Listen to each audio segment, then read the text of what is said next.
به نام خدا سلام عرض می کنم خدمت همه شما شاگردان عزیز. امیدوار هستم همگیتان خوب، صحتمند، سالم و سرحال باشین. بخیر به درس امروز ما حاضر شده باشین و آماده یک درس جدید باشین. شما را خوش آمدید میگم به یک درس دیگه. ما در مضمون هندسه در صنف 11 ما امروز به ادامه درس‌های قبلی خود یک درس جدید، یک موضوع جدید را در مضمون هندسه می‌خوانیم و از همین طریقه می‌تونیم با موضوعات جدید در علم هندسه هم آشنا شویم. همه شما عزیزان می‌فهمین که ما در درس قبلی در مورد وکتور صحبت کردیم، با وکتور آشنا شدیم و فهمیدیم که وکتور را چگونه می‌تونیم در روی سیستم مختصات قائم یا مستوی کمیت وضعیت ترسیم کنیم و مختصات x، مختصه x و مختصه y را چگونه نشان داده می‌تونیم.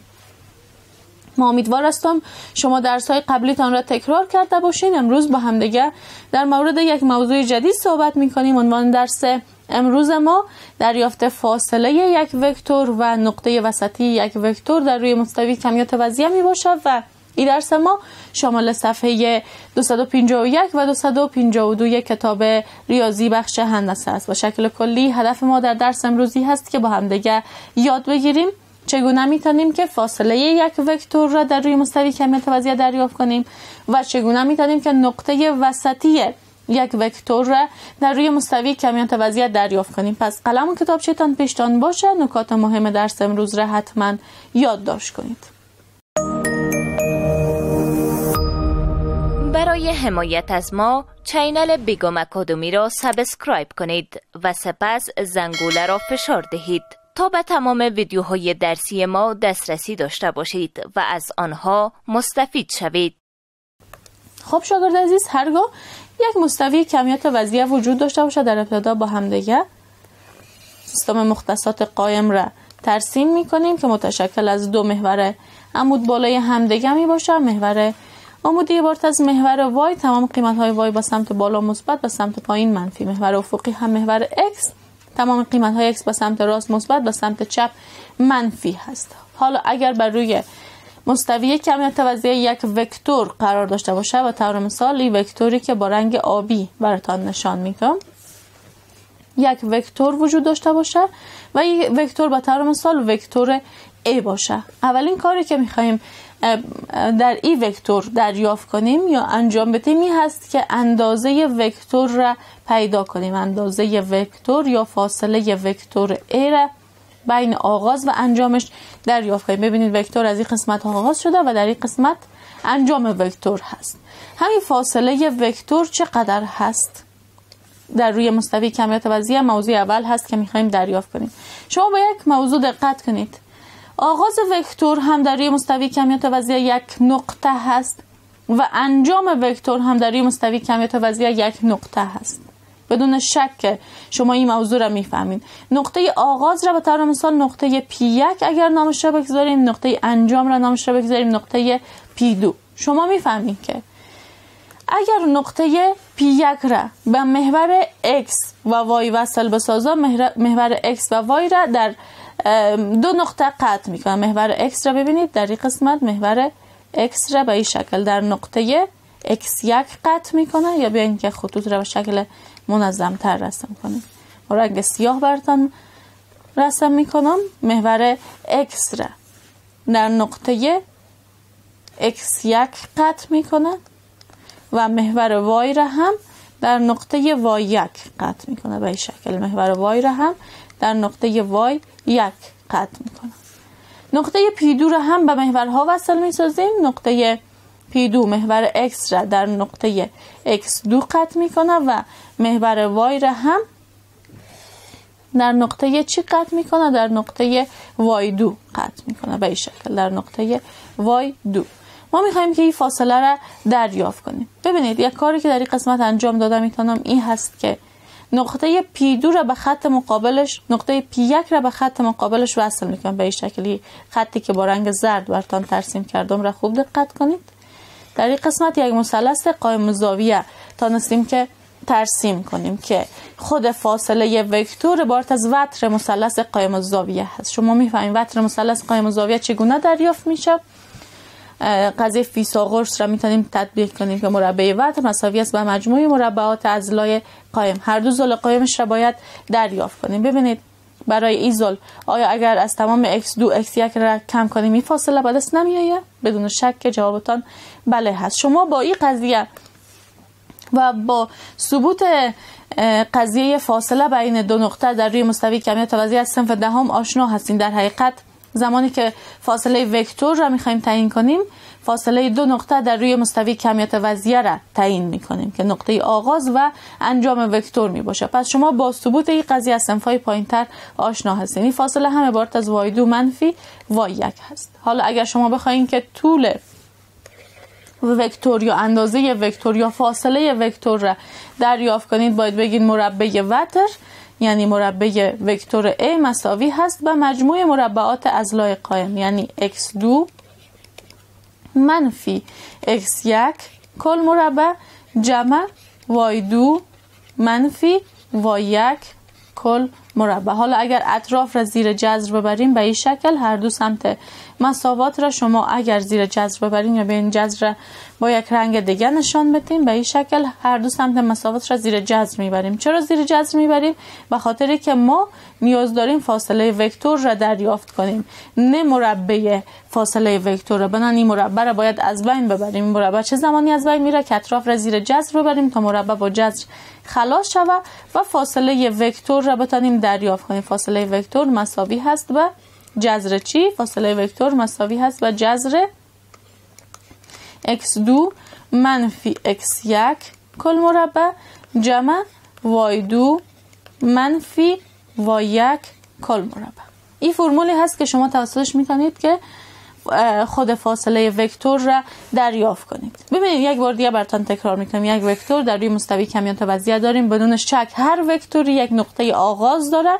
میگم یک نقطه آغاز یک نقطه داره در روی مستوی کمیت وضعی که شما میفهمید نقطه متشکل از دو مختصری باشه. یک مختصر برای x یک مختصر هم برای y. نقطه انجام هم به همین شکل یک مختصر برای x داره یک مختصر برای y. فقط تنها کاری که انجام دادیم این هست که خود نقطه P را به خط مقابلش وصل ساختیم. نقطه P را به خط مقابلش وصل ساختیم. در این قسمت یک مثلث قائم الزاویه تشکیل شد که خود فاصله وکتور اندازه وتر می باشد. دو ضلع قائم را دریافت کردیم. x2 منفی x1 گفتیم اگر از تمام x2 x1 را کم بسازیم این فاصله به دست می آید و گفتیم اگر از تمام y2 قیمت y1 را به دست بیاریم این فاصله به دست می آید که این فاصله کاملا مساوی با این فاصله هست. من گفتیم مربع وتر یعنی مربع وکتور A مساوی هست به مجموعه مربعات اضلاع قائم. یک ضلع قائم را گرفتیم مربع ساختیم جمع ضلع قائم دومی را مربع ساختیم. اطراف را بردیم زیر جذر تا اندازه وکتور را یا فاصله وکتور را دریافت کنیم. مربع با جذر خلاص شد. بنابراین ما تونستیم که برای فاصله یک وکتور یک فرمول را دریافت کنیم که در حقیقت دریافت فاصله بین دو نقطه در روی مستوی کمیت وضعی از همین فرمول به دست می آید. یا ما میتونیم که فاصله بین دو نقطه را در روی مستوی کمیت وضعی با استفاده از همین فرمول دریافت کنیم. پس کاری که شما انجام میدین هرگاه با شما گفته باشه که فاصله یک وکتور را دریافت کنید اندازه یک وکتور را در روی مستوی کمیت وضعی دریافت کنید شما باید نقطه آغاز و نقطه انجامش را داشته باشین. حالا وکتورتان هر وکتوری میتونه باشه وکتور A وکتور B وکتور AB وکتور D هر وکتوری با هر نامی. شما برای دریافت فاصله وکتور یا اندازه وکتور تنها کاری که انجام میدین این هست که از فاصله بین دو نقطه استفاده میکنین. حالا کدام دو نقطه؟ نقطه آغاز و نقطه انجام خود وکتور x2 منفی x1 کل مربع جمع y2 منفی y1 کل مربع. حالا اگر یک سوال به ما داده شود در این سوال از ما خواسته شود تا اندازه وکتور B را دریافت کنیم. نام وکتور چی هست؟ وکتور B. اندازه وکتور B را دریافت کنید فاصله وکتور B را دریافت کنید در صورتی که مختصه نقطه آغازش به طور مثال نقطه آغاز را نامش را میگذاریم نقطه P1 مختصه نقطه آغاز وکتور نقطه P1 باشه 2 و 4 2 و 4 و مختصه نقطه انجام وکتور یا P2 و طور مثال نامش را خود ما میگذاریم. شما میتونید نامش را A و B بگذارید، هر نام دیگه ای را گذاشته میتونید. مختصات نقطه انجام وکتور هم باشه 5 و 5.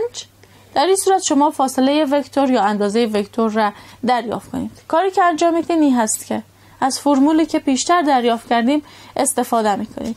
نوشته میکنید که فاصله وکتور B مساوی هست به جذر چی؟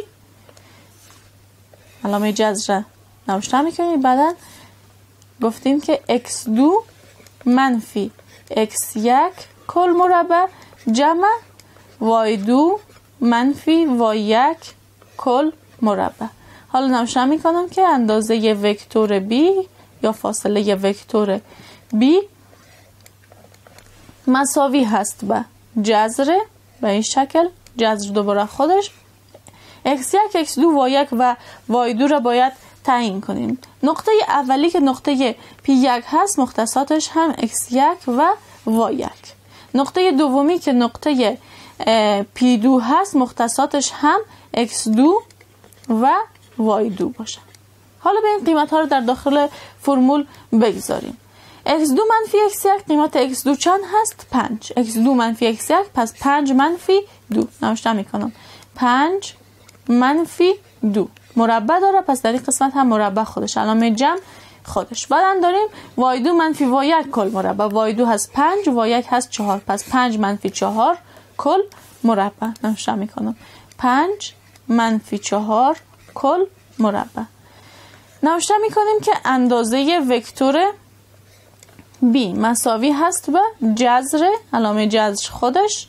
در این قسمت کاری که انجام میتیم این هست که 5 منفی 2 نوشته میکنم 5 منفی 2 3 مربع خودش مثبت 5 منفی 4 هم 1 مربع هم خودش. در قسمت مقابلش نوشته میکنم اندازه وکتور B مساوی هست به جذر 3 مربع 9 جمع جذر 1 مربع 1 نوشته میکنم اندازه وکتور B یا فاصله وکتور B مساوی هست با جذر 9 جمع 1 10. جذر 10 را تانستیم دریافت کنیم که چی هست؟ فاصله وکتور B هست یا اندازه وکتور B هست. شما میتونید وکتور B را در روی مستوی کمیات وضعیه هم نشان بدید. بیاین همین کار را هم انجام بدیم. ببینید شما یک مستوی کمیات وضعیه ترسیم میکنید به این شکل که متشکل از دو خط عمود بالای همدیگه می باشه به این شکل. بعد از او میفهمین که محور عمودی عبارت از محور y هست، تمام قیمت های y به سمت بالا مثبت به سمت پایین منفی. محور افقی هم محور x هست، تمام قیمت های x به سمت راست مثبت به سمت چپ منفی هست. نقطه اولی را دریافت میکنیم. نقطه اولی و مختصه xش چی هست؟ مختصه xش 2 هست، مختصه yش 4 هست. بیاییم که تقسیم بندی هم کنیم به این شکل. 1 بر روی محور x2 3 4 5 6 برای محور y هم 1 2 3 4 و بالاخره 5. نقطه اولی و نقطه P ما مختصه xش 2 هست، در این قسمت مختصه yش 4 هست. به این شکل در این قسمت قرار میگیره. با رنگ سرخ نقاط را نشان میدم. آغاز وکتور در این قسمت هست P1 یا آغاز وکتور در این قسمت هست. انجام وکتور را ببینیم. انجام وکتور عبارت از نقطه 5 و 5 می باشه. مختصه x 5 مختصه y هم 5 در این قسمت. مختصه x 5 مختصه y هم 5. انجام وکتور یا نقطه P2. آغاز و انجام وکتور را با هم دیگه وصل می سازیم به این شکل. در این قسمت وکتور را هم تانستیم ترسیم کنیم. اندازه وکتور را هم دریافت کردیم. اندازه وکتور در حقیقت همین فاصله بین آغاز و انجام وکتور یا نقطه P1 و P2 هست که پیشتر دریافت کردیم. مساوی شد به چند؟ مساوی شد به جذر 10. مساوی شد به جذر 10 یعنی همین فاصله به اندازه جذر 10 واحد است. شما میتونید جذر 10 را یا 10 را از جذر مربع استخراج کنید. عدد اعشاری داری که حاصل میشه عبارت از خود فاصله وکتور یا اندازه وکتور می باشه. درس ما هم در همین قسمت به پایان میرسه. امیدوارم که شما درس امروز ما را یاد گرفته باشین و فهمیده باشین چگونه میتونین فاصله وکتور یا اندازه وکتور را دریافت کنیم. دریافتن نقطه وسطی وکتور میمانه به درس بعدی، روز بعدی، در موردی که چگونه میتونیم نقطه وسطی یک وکتور را، شما حالا همین وکتور، نام وکتور چی بود؟ نام وکتور بود وکتور b. شما حالا خود وکتور b را در نظر بگیرین، خود فاصلش به اندازه جذر 10 هست، اما نقطه وسطی، یک نقطه‌ای که در وسط این وکتور قرار میگیره را روز بعدی با هم دیگه دریافت میکنیم، فرمولش را با هم دیگه کار میکنیم. شما تنها وظیفه خانگی یا کار خانگی شما این هست که در خانه درس امروز را تکرار میکنین، درس های گذشته‌تان را هم تکرار میکنین، فرمولی که به خاطر دریافتن فاصله وکتور کار کردیم را در خانه کار میکنید و تمرین صفحه 252 کتابتان را میبینید. بعضی از وکتورها نقاط آغاز و انجامشان براتان داده شده، شما تنها فاصله وکتورها یا اندازه وکتورها را دریافت میکنید، نقطه وسطیش را میگذارین. روز بعدی که درسش را خواندیم باز در درسش شما سوالات مربوط به نقطه وسطیش را دریافت میکنید. پس امیدوارم کارخانگیتان را فهمیده باشین که تمرین صفحه 252 کتابتان می باشه. تا روز بعدی که دوباره مضمون هندسه داریم، همه شما را به خداوند بزرگ و بی‌نیاز میسپارم. خدا نگهدارتان. قبل از آغاز درس بعدی وقفه کوتاه میگیریم.